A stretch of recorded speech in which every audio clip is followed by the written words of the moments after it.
What's up, everyone? Welcome to this day in Phillies Sports History for April 28th, 2024. I'm your host, Jim Montgomery. Welcome to a Sunday Sixers game day, game 4, little Sunday matinee action down at the Wells Fargo Center. I'm really pumped for this game. We got a lot to get to today, so let's jump right into it.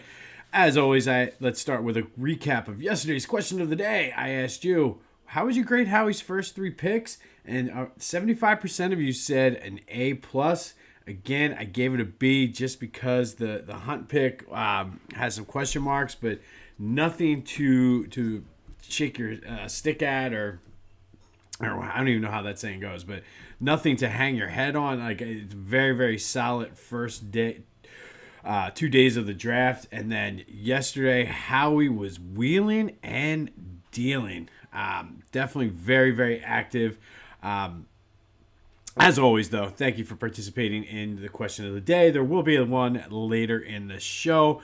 But again, Howie was wheeling and dealing, making moves, and Will Shipley, the running back out of Clemson, I like this pick. He's a versatile back who can catch, and it just seemed like the theme of the day was really getting some more weapons on offense and really taking some educated, like, obviously the second day of the draft is all a crapshoot. You never know really what you're going to get. But I like the shots that Howie took. Again, Will Shipley, he can be a return man. Definitely can play many different roles in that offense. Then they took Aeneas Smith, receiver from A&M. He was injured, so this actually has the potential to be a steal in this draft. But again, more versatility. Kellen Moore has some things now, and hopefully he can start getting things cooking and setting Jalen up to be in a good position. Obviously, the favorite pick of the day was Jeremiah Trotter Jr. I really like, I mean, it doesn't matter. It's not like he needs the money, but like the fact that he slipped, some people were projecting him for third round. I really like this. He's a hard worker. Could be a steal and great value here. I mean, he was a 2-time All-American, Butkus Award winner. And I think it's kind of one of those things because of the scheme that Clemson played. People are like, oh, he doesn't fit the scheme. He's this. He's undersized. And all of that is true. But I don't know if somebody with the pedigree that he has, you can really pigeonhole him into this is what he plays. Everything I've heard, he's a hard worker. Obviously, Trot was a hard worker. And he's going to come in and learn and really can soak things up. So I think this could be the 5th round yesterday for the Eagles was a good one between Smith, Trotter, and then Trevor Keegan, guard from Michigan, who obviously I've watched. That Michigan offensive line was solid. So I really liked what Howie did there in the 5th round. All of these picks, again, you don't know for sure, but I mean the potential certainly is there. And then they took another big receiver, Johnny Wilson from Florida State. He's actually a big dude, and they were saying he could, if he puts on a little bit more weight, be moved to tight end. But if you're looking, you're really seeing Howie took guys yesterday that are versatile, with the exception, obviously, of Trot and a guard. But even that, he can play center. He took Dylan McMahon, the kid from North Carolina State, who can play multiple positions on the line. I mean, I think overall, I like what he did yesterday. Lots of versatility, and I really think, I mean, day 1 and 2 was primary focus on defense. I like the moves he made. Lots of versatility, and I think that is the key. And I'm sure Kellen Moore had a lot of input in this, so he got guys that he wants. And the fact that they picked up, and this is Howie thinking next level stuff that some teams might not even be worrying about, or at least that Howie has put himself in position to be able to worry about. He's got extra picks and picked up all these picks for next year, so that when and if any ramifications from the tampering thing with Saquon Barkley come out, they can absorb those picks in and still be able to have a full draft. So like that's Howie just kind of doing Howie things, and just overall, like I said, I like this draft a lot. From top, like first pick on through, I think you addressed a lot of needs, and there's going to be a lot as we go through the summer and training camp, with the secondary figuring out who's playing where.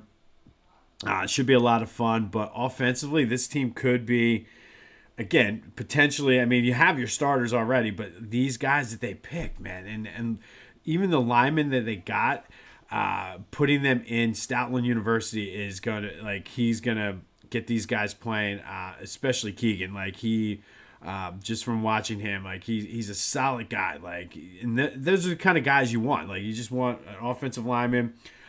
Who is willing to really put in the work and can play multiple positions on the line. But overall, I give this a solid A- draft for all the picks.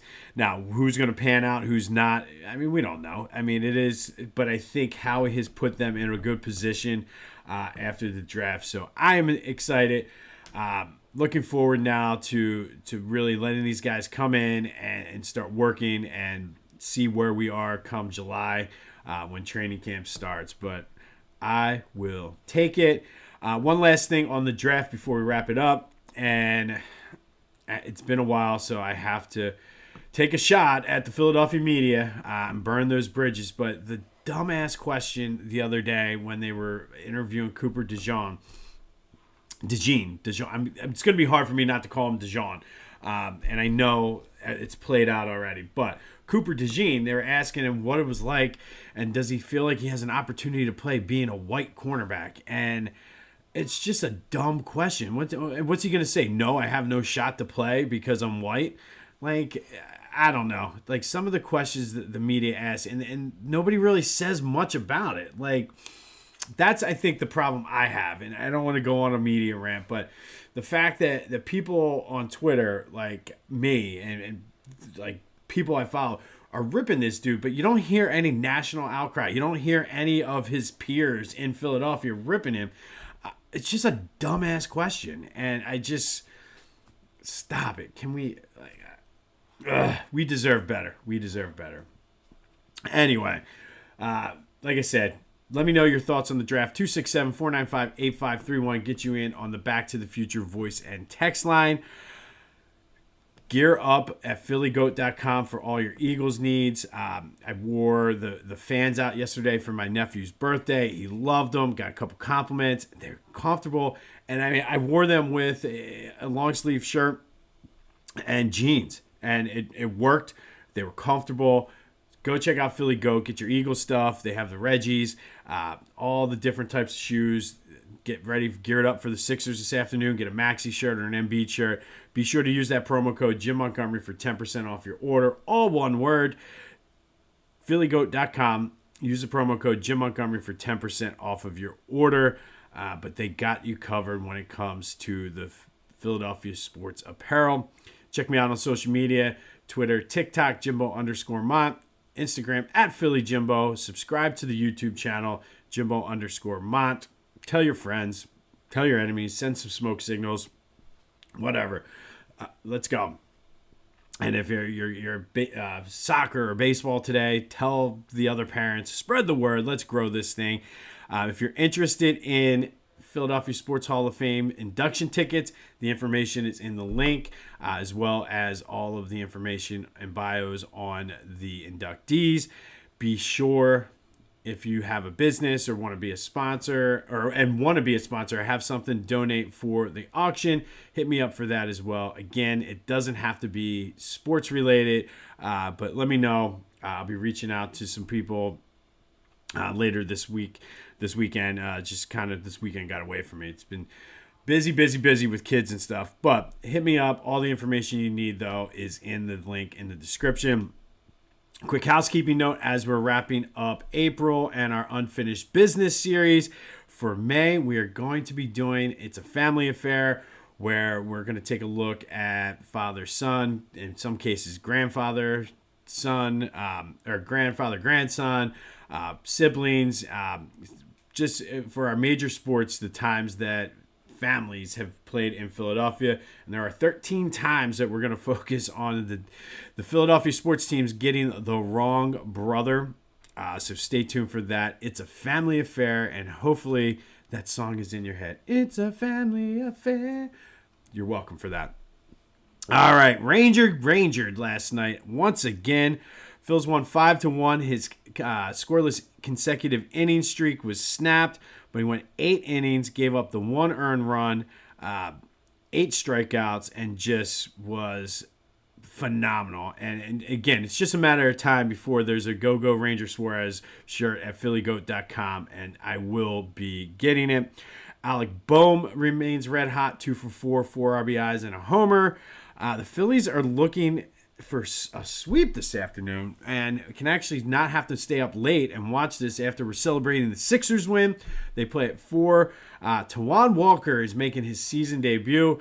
Kind of the pressure's on him, man. The way that the starters have been pitching, don't be the Ben Rivera of this group, Tawan.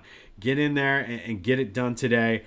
So I'm looking forward to seeing what he has. The Phils are 8 games over 500. I think I read somewhere that they weren't this much over 500 until like the end of July of last year. So definitely a much better start. April was an easy month for them, but they did what they should have done against the teams they should have done it against. This is different for this team. Usually they would struggle coming out of the gate. Not everybody has played well, but they were able, like I said, they're going to end April at worst, I think, 5 games over 500 at worst. So a good start for the Phils. They're 1.5 back of the Braves. That NL East, by this time last year, I think they were probably almost 10 games out. So the fact that they're hanging there, it bodes well. Good April for the Phils. Let's keep that momentum rolling into May. And as Charlie Manuel like to say, it's going to be hitting season soon. All right, the Union lost their first game of the season. They had a few draws, but lost their first game last night in the 88th minute. Gave up a long goal, too. It was kind of... it was good, not to take anything away from the dude from Real Salt Lake, but man, that should have seemed like it was an easy save for the goalie. But first loss of the season, can't be too upset that it's the end of April and they just lost their first game. They are looking to get back on the pitch next Saturday, and we will have you covered with that. And really, they don't usually heat up until mid to late summer anyway, so they're in a good spot right now. But the big story, it is Game 4. Sixers are 5-point favorites, and I'm looking forward to this. I think we're going to see a solid team effort today from the Sixers. I do think they cover the 5-point spread again. Like I said, I saw a little bit of that frustration level creeping into some of the Knicks, knowing that they could be down 3-0 very, very easily in this series. So going Sixers, looking forward to this afternoon's game. A little bit of a matinee. And honestly, Sixers fans, go to the game. Don't be that guy that sells your tickets to a Knicks fan. Go to the game. Like, that was embarrassing. If you have a ticket, go. And if you have a ticket and you can't go, hit me up. I'll take it. Let me know. It's still not too late. Hit me up. I will go to the game in your place. Let's do this. But I'm looking forward to it, and we'll know early. Let's do the old Sixers-Phillies doubleheader. Might even put a little sprinkle on a Philly money line parlay, Sixers-Phillies. Why not? Let's have some fun today. Check out my boys at the Clashing Conferences podcast as well. They had a lot to say about the playoffs, anywhere you get your podcasts, as well as on YouTube. We do have a little bit of Flyers news. The LV Phantoms advanced to the Atlantic Division semifinals yesterday, or the other day, I should say, and they will play the Hershey Bears. Lots of old school Flyers connection there. But congrats to them. We'll kind of keep an eye on them. And this is the future. These guys are going to be up in Philly very, very soon. So good to see that the minor league system is strong and the future is bright for the Flyers. Sticking with the Flyers, today we're going to go back to 1985. Oh, question of the day. Give me your Sixers-Knicks predictions. I'm saying the Sixers cover again. I don't think it's going to be as big of a blow as it was, but I think they cover the 5 points and head back to New York Tuesday night. 267-495-8531. Get you in on the Back to the Future voice and text line. Give me those picks. Let me know what you're thinking. And while you're at it, how many points does Joe and Mac and Tyrese score combined today? I'm thinking like I see 80 points minimum for them combined today. I think you're going to see them both come out lights out. So let me know what you think. 267-495-8531. That's the Back to the Future voice and text line. And I still did not forget. I got to update the message on there, but we'll do that later. Anyway, back to the Flyers. On this day in 1985, it was Game 5 of the Patrick Division Finals. Flyers beat the Islanders 1-0. Ilka Sinisalo scored the only goal for the Flyers. It was assisted by Doug Crossman and Peter Zezel. This was enough for the Flyers to win the series 4-1. They would go on to beat the Nordiques en route to their Cup Finals then. And then they ran into that buzzsaw that was the Edmonton Oilers. And I went, like I always say, and just listen to like some of the guys on that team. Wayne Gretzky, Paul Coffey, Mark Messier, Yari Curry, and Grant Fuhr in goal. So, I mean, this team was absolutely stacked. This was the Flyers losing 4-1 to the Oilers. And I mean, this was peak Edmonton Oilers at this point. So no shame in losing this and basically getting run out of the rink. This was Pelle Lindbergh. That was the year he won the Vezina Trophy. And he was about to be a star. And unfortunately, the following season early, he tragically died in that car accident. And just the Flyers never recovered.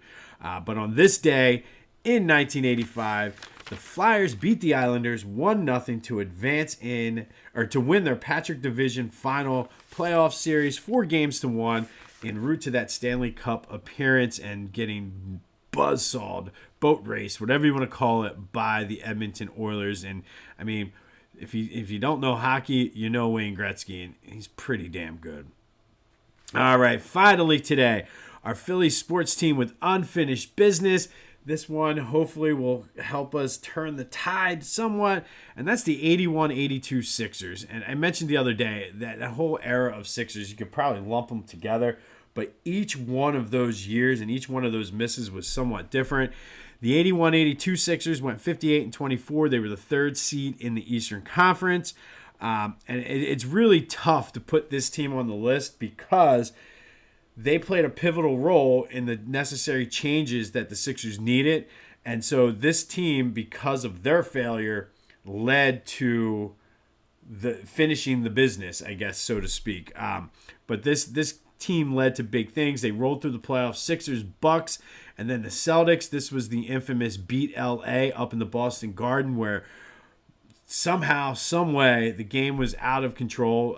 It was a foregone conclusion the Sixers were going to win, and the Boston fans, you probably wouldn't see too much of this happening today, but it was just the rivalry between the Celtics and Sixers is deep. It goes back into the 60s, but to have them kind of cheering on saying, hey, we don't like you, but F those guys in LA even more, is actually pretty cool. And if you've never seen video of this, Google Celtics Sixers beat LA, and it's like gives you chills because the entire Boston Garden crowd really says beat LA, beat LA. And that you don't have the rivalries like that. It was just like F those guys. It's not going to be us. You guys go beat them then. Unfortunately for the Sixers, it was not meant to be. They had home court advantage in this NBA Finals. They split the first 2 games at the Spectrum, lost both games in LA, came back and won at the Spectrum, and then went out to LA to lose the series 4-2. And this one was just 100% Magic Johnson just being Magic Johnson. Like, he was just outstanding. And this team needed some toughness, and this series really, they could beat Boston, but they just could not beat LA. And we know what happened then. They went out traded for Moses Malone, got some swag, and ended up winning the championship the next year. So this team, though, I mean, anytime you make it to the finals and don't win, it's a tough pill to swallow. So today's Philly sports team with unfinished business is the 81-82 Sixers. And again, I struggled with whether to put these guys on there, but since they made it to the finals and did not win, they left some meat on that bone. So they made it, but this team as constructed, though, did not finish the business. It took Moses Malone to come in to do it. But they are today's Philly sports team with unfinished business. On this day in 1985, Flyers beat the Islanders 1-0 to advance in the Stanley Cup Finals. This was the old Patrick Division final en route to losing to the Oilers in the Stanley Cup Finals. Be sure to give me your Sixers-Knicks predictions. I think the Sixers cover the spread. We go back to New York tied, and then all of a sudden now it's a 3-game series. Let's go. You're still going to have to win a game in New York, but that's okay. But let me know your thoughts. And also give me your point totals for Maxey and Embiid. 267-495-8531. Get you in on the Back to the Future voice and text line. While you're there, give me your thoughts on Howie's draft. I give it a solid A- overall. I like the versatility and flexibility now they have with the guys they picked yesterday. Building a culture here, and I like where this is going. So let me know your thoughts on that. Go Sixers. It's going to be 80 degrees. I'm going to get out and do some yard work here in a minute once I get all my editing done and posted for you. And then it's putting the feet up and watching the Sixers take down the Knicks today. Let's go. This has been This Day in Philly Sports History. I'm Jim Montgomery. Go have yourselves a Sunday. Let's go Sixers. And until next time, I'll see you when I see you.